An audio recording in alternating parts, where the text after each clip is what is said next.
5 नवंबर को अमेरिका में सदारती इंतखाबात होने जा रहे हैं, जिसमें डेमोक्रेटिक उम्मीदवार कमला हैरिस और रिपब्लिकन उम्मीदवार डोनाल्ड ट्रंप के दरमियान कड़ा मुकाबला मुतवक्की है। इस इलेक्शन का इंतजार न सिर्फ अमरीकी अवाम को है, बल्कि दुनिया भर के मुख्तलिफ ममालिक भी ये जानने के लिए बेचैन हैं कि व्हाइट हाउस का अगला मकीन कौन होगा। पाकिस्तान में भी हमेशा अमरीकी इंतखाबात को खास अहमियत दी जाती है, क्योंकि दोनों ममालिक के ताल्लुकात में कभी इस्तेहकाम तो कभी कशीदगी रही है। इस बार भी पाकिस्तानी सियासतदान और खास तौर पर इमरान खान की जमात पाकिस्तान तहरीके इंसाफ इन नताइज को बड़ी दिलचस्पी और गौर से देख रही है। याद रहे कि इमरान खान ने 2019 में बतौर वजीर आजम व्हाइट हाउस का दौरा किया था, जब डोनाल्ड ट्रंप अमरीकी सदर थे। उनकी मुलाकात कैमरे के सामने खुशगवार रही और ट्रंप ने इमरान खान को मेरा अच्छा दोस्त कहकर पुकारा। 2020 के इंतखाबात में जो बाइडेन की फतह के बाद दोनों ममालिक के ताल्लुकात में कुछ सर्द महरी देखने में आई। बाइडेन के सदर बनने के बाद इमरान खान और उनके दरमियान कोई टेलीफोनिक राब्ता नहीं। फिर 2022 में तहरीके अदम एतमाद के नतीजे में इमरान खान को वजीर आजम हाउस से रुखसत होना पड़ा और उन्होंने अपनी हुकूमत के खात्मे में बाइडेन एडमिनिस्ट्रेशन और अमेरिका की मुदाखलत का इल्जाम भी लगाया। अब यहाँ पर सवाल यह है कि अगर डोनाल्ड ट्रंप अमरीकी सदर बनने में कामयाब हो जाते हैं तो क्या पाकिस्तान तहरीके इंसाफ के लिए ये अच्छी खबर होगी। इमरान खान और डोनाल्ड ट्रंप की जाती और सियासी जिंदगी में भी बेपनाह मुमासलत पाई जाती है और इसी मुमासलत और इन दोनों रहनुमाओं की केमिस्ट्री की तफसीलात लेकर मैं हूं मखदूम शहाबुद्दीन और आप देख रहे हैं आजाद मिनट। डोनाल्ड ट्रंप और इमरान खान में पहली मुमासलत प्ले बॉय इमेज और इससे मुतल्लिक केसेस के हवाले से है। डोनाल्ड ट्रंप ने जवानी में मिस यूनिवर्स, मिस अमेरिका और रेसलमेनिया के मुकाबले मुनक्किद करवाए। यहाँ से एक प्ले बॉय इमेज का आगाज हुआ जो आज भी मुख्तलिफ केसेस की सूरत में उनका पीछा कर रहा है। डोनाल्ड ट्रंप पर कायम 4 केसेस में से एक केस ये भी है कि साबिक अमरीकी सदर ने फौहश अदाकारा से अपना ताल्लुक छुपाने के लिए रिश्वत दी, जिसकी अदायगी के लिए बिजनेस रिकॉर्ड में हेर फेर की गई। इस केस में ट्रायल कोर्ट से डोनाल्ड ट्रंप को सजा हो चुकी है, लेकिन अमरीकी सुप्रीम कोर्ट की एक रूलिंग की रोशनी में सजा पर अमल दरामद नहीं किया गया। सुप्रीम कोर्ट ने करार दिया कि ऑफिस होल्ड करने के दौरान अमरीकी सदर के किसी भी एक्शन को इम्यूनिटी हासिल होती है। इसके अलावा 2016 के इलेक्शन से पहले भी कई खवातीन ने डोनाल्ड ट्रंप पर जिनसी हिरासगी के इल्जामात आयद किए थे। इस हवाले से हॉलीवुड एक्सेस के नाम से एक ऑडियो टेप भी रिलीज हो चुकी है, जिसमें डोनाल्ड ट्रंप को खवातीन के बारे में नाजेबा गुफ्तगू करते सुना जा सकता है, लेकिन डोनाल्ड ट्रंप ने इन इल्जामात की तरदीद की थी। इन इल्जामात की मुमासलत इमरान खान की मगरिब में गुजारी माजी की जिंदगी से कायम की जाती है। इस हवाले से टेरियान वाइट केस की मिसाल भी दी जाती है, जिसकी बुनियाद पर 2018 और 2024 के इलेक्शन से पहले इमरान खान को इलेक्शन के लिए नाअहल करार देने की दरखास्त की गई थी। 2018 में रिटर्निंग अफसरान और 2024 में हाई कोर्ट ने इस केस में इमरान खान को रिलीफ दिया था। इसके अलावा एक खातून से निजी गुफ्तगू करते हुए इमरान खान की एक मुबैना ऑडियो टेप भी लीक हो चुकी है। दूसरी मुमासलत है शादियों की। डोनाल्ड ट्रंप और इमरान खान दोनों की शादियों की तादाद 3 है। दोनों के दरमियान तीसरी मुमासलत सेलिब्रिटी स्टेटस की है। डोनाल्ड ट्रंप सियासत में आने से पहले एनबीसी टीवी के रियलिटी शो द अप्रेंटिस के मेजबान थे, जिसमें जीतने वाले को ट्रंप कंपनी में मैनेजमेंट कॉन्ट्रैक्ट ऑफर किया जाता था।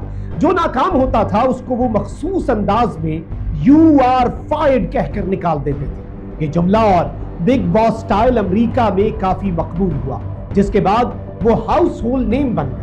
फिर जब सियासत में आए तो लोगों के लिए डोनाल्ड ट्रंप अजनबी नहीं थे। दूसरी तरफ इमरान खान सियासत में आने से पहले क्रिकेट सेलिब्रिटी की हैसियत से मकाम बना चुके थे। 92 के वर्ल्ड कप ने उनके 2 ख्वाब पूरे किए। एक शौकत खानम अस्पताल की तामीर में मदद मिली और दूसरा सियासत में आने का प्लेटफॉर्म मिला। वर्ल्ड कप और शौकत खानम ने उनके सियासी उरूज में अहम किरदार अदा किया। दोनों के दरमियान चौथी मुश्तरका बात पॉलिटिकल आउटसाइडर, एंटी स्टेटस को और पॉपुलर सियासी बयानिए वाली सियासत है। गैर रिवायती सियासी रास्ते से आने के बाद डोनाल्ड ट्रंप ने स्टेटस को चैलेंज किया। بیانیہ بنایا کہ روایتی سیاستدان کرپٹ اور نااہل ہیں، دنیا میں امریکہ کا سپر پاور امیج تباہ ہو رہا ہے، جس کو دوبارہ بحال کرنے کے لیے نیشنل انٹرسٹ کو پہلے رکھنا ہوگا۔ میں اقتدار میں آ کر امریکہ کو دوبارہ عظیم بناؤں گا۔ اس پاپولر سیاست کی بنیاد پر ریپبلکن اسٹیبلشمنٹ کی حمایت کے بغیر ہی ڈونلڈ ٹرمپ نے صدارتی نامزدگی حاصل کی تھی۔ عمران خان کا نعرہ بھی کچھ مختلف نہیں ہے، انہوں نے بھی روایتی سیاستدانوں پر مکمکہ اور کرپشن کے الزامات لگائے، ڈالرز کے بدلے ملکی مفاد بیچنے کا بیانیہ دیا، تبدیلی اور نیا پاکستان بنانے کا نعرہ لگایا۔ دونوں کے درمیان 5ویں قدرے مشترک انتخابی نتائج میں دھاندلی ہے۔ 2020 کے الیکشن میں شکست کے بعد ڈونلڈ ٹرمپ نے نتائج تسلیم کرنے سے انکار کیا اور دھاندلی کے الزامات لگائے۔ 2013 کے الیکشن میں عمران خان نے بھی الیکشن چرانے کے الزامات لگائے تھے، جس پر بعد میں ایک تحقیقاتی کمیشن بھی بنا۔ دونوں کے درمیان 6ٹی قدرے مشترک تشدد اور انتہا پسند سیاست کا الزام ہے۔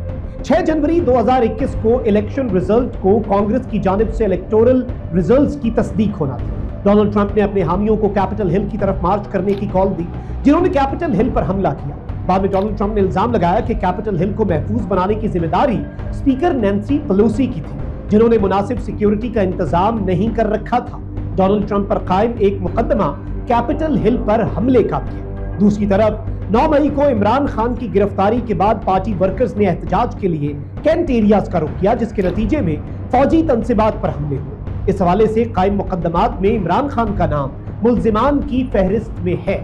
دلچسپ بات یہ ہے کہ تحریک انصاف کی جانب سے بھی الزام لگایا جاتا ہے کہ اس دن پولیس کہاں اور کس کے کہنے پر غائب تھی، احتجاج کرنے والوں کو حساس مقامات تک رسائی کیوں دی گئی۔ عمران خان اور ڈونلڈ ٹرمپ نے 7ویں قدرے مشترک کلاسیفائیڈ ڈاکومنٹ ساتھ لے جانے کے الزام کیے۔ ڈونلڈ ٹرمپ پر الزام لگا کہ صدارتی آفس چھوڑنے کے بعد وہ نیشنل سیکیورٹی سے متعلق اہم ڈاکومنٹس اپنے ساتھ لے گئے، جس کی برآمدگی کے لیے ان کے گھر چھاپا بھی پڑا۔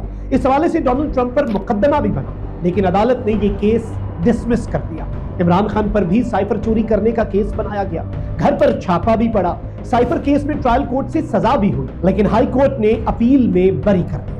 دونوں کے درمیان 8ویں قدرے مشترک قاتلانہ حملہ ہے۔ 3 نومبر 2022 کو عمران خان پر وزیر آباد کے مقام پر لانگ مارچ کے دوران قاتلانہ حملہ ہوا، جس میں وہ زخمی ہوئے، لیکن اللہ نے جان بچائی۔ اسی طرح 13 جولائی کو ڈونلڈ ٹرمپ پر الیکشن ریلی کے دوران پہلا قاتلانہ حملہ ہوا، بہت قریب سے بچے اور معمولی زخمی۔ ان تمام تر مماثلتوں کی بنیاد پر اور عمران خان اور ڈونلڈ ٹرمپ کی کیمسٹری کی بنیاد پر یہ کہا جا سکتا ہے کہ عمران خان اور پی ٹی آئی کے لیے معاملات بہتری کی طرف جانے کے امکانات ہیں اگر امریکی صدر ٹرمپ بن جاتے ہیں، لیکن ٹرمپ کا ٹریک ریکارڈ انپریڈکٹیبل بھی ہے۔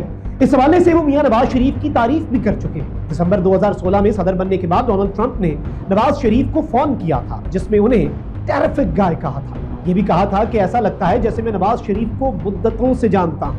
نواز شریف کو یہ آفر بھی کی کہ جہاں بھی میری ضرورت ہو میں کردار ادا کرنے کے لیے تیار ہوں، مگر اس گفتگو کے 1 سال بعد نواز شریف ووٹ کو عزت دو کا نعرہ لگا کر سڑکوں پر تھے، مگر ڈونلڈ ٹرمپ انہیں بھول چکے تھے۔